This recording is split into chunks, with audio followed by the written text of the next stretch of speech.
బాగున్నావా? బాగుందండి. అసలు మహేష్ డాన్స్ చేశాడు కానీ రాకేంద్ర డాన్స్ చేస్తే స్టేజ్ ఇట్లా షేక్ అయిపోతుంది. మొన్న షాక్ అయిపోయాను, ఏంటా పర్ఫార్మెన్స్ అసలు. నేర్చుకున్నాను మరి. అదే అంటే మా క్లాస్లో కాదు నేర్చుకునేది, ఎందుకంటే నేను అలాగే నేర్పించింది. అవునా? మర్చిపోయారు ఏంటి కూచిపూడి, భరతనాట్యం అన్నీ. Oh very nice, very nice, very happy. చెప్పు రాకేందు, ఏంటి చాలా రోజులైంది క్లాస్కి వచ్చి, ఇదిగో వాళ్ళందరూ కూర్చొని ఉన్నారు, ఏం చెప్పాలనుకుంటున్నావు? అవును, నేను మీరు పాట రాశారు కదా ఇందులో, మూవీలో, వెరీ బ్యూటిఫుల్. మిరియాల మిట్ట వాళ్ళందరూ చాలా ప్రేమగా చూసుకుంటూ ఉన్నారు. Wonderful, very nice, very beautiful. Even మొక్క కాదు, లుక్ చూసారా ఎక్కడ నేర్చుకున్నాడు అసలు. మంచి కిక్కు మాటల్లో అసలు. సూపర్. మాట్లాడు రాకేంద్ర. ఓకే, ఫస్ట్గా యాక్చువల్గా ఓకే, మన స్కూల్ నుంచి కొంచెం బయటకు వెళ్ళి సినిమా పరంగా మాట్లాడుకుందాం అంటే గనక మనది సినిమా స్కూలు. సూపర్. నేను సంక్రాంతికి రిలీజ్ అయినటువంటి సినిమాల గురించి వ్యాసం రాయమంటే అదిగో శ్రీకాంత్ నగత్ కూడా రాయలేదు. పర్లేదు మాట్లాడు. ఇక్కడ తెలుగు సినిమా ఇండస్ట్రీలో బేసిక్గా కమెడియన్స్ అని ఒక ముద్రగుచ్చి పక్కన నెడతారు.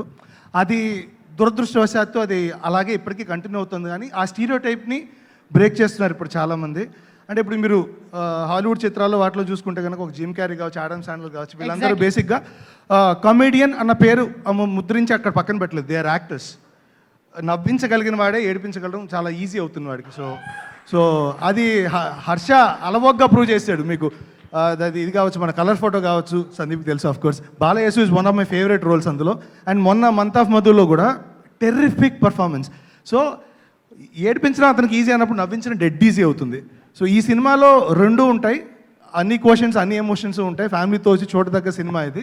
సో ఇందులో నేను ఒక పాట రాసినందుకు చాలా హ్యాపీగా ఫీల్ అవుతున్నాను. అది ఒక సిచ్యువేషనల్ సాంగ్ కాబట్టి నేనేం రివీల్ చేయట్లేదు, అది పాయింట్. అంతేనా? అండ్ ఈ అవకాశం ఇచ్చిన మా first co director of Kirrak party and ఈపీ ఆఫ్ మెంటు, ఈ సినిమాకి ప్రొడ్యూసర్ సుధీర్ గారు, wherever you are. Sorry, thank you so much అండి. అండ్ శ్రీశైలం పాకరా, చాలా రోజుల తర్వాత మనం మళ్ళీ దీంట్లో associate. I'm so happy for that. So that's all అండి, as simple as that. And ఇందులో అందరూ చాలా మంది పనిచేసిన వాళ్ళందరూ ఫ్రెండ్సే కాబట్టి ఈ సినిమా గట్టిగా ఆడాలని మనస్ఫూర్తిగా కోరుకుంటున్నాను. Feb 23rd. Very good. February 23rd. కాదు, ఒక రెండు లైన్లు ఏదైనా పాడేసి వెళ్ళొచ్చు కదా. ఆ పాట సిచ్యువేషన్ చేయకూడదు. ఓహో, అలాంటి సిచ్యువేషన్. అవును, ఆల్మోస్ట్ క్లైమాక్స్ దగ్గర వస్తున్నాడు. క్లైమాక్స్ కి ముందు అనుకోండి, ప్రీ క్లైమాక్స్. అది పాట ఏ సిచ్యువేషన్ లో వస్తుందని ఒక సస్పెన్స్ పెట్టావు చూడు. నిజంగా sincere student. Very nice, very nice. Like it. Very good, very good.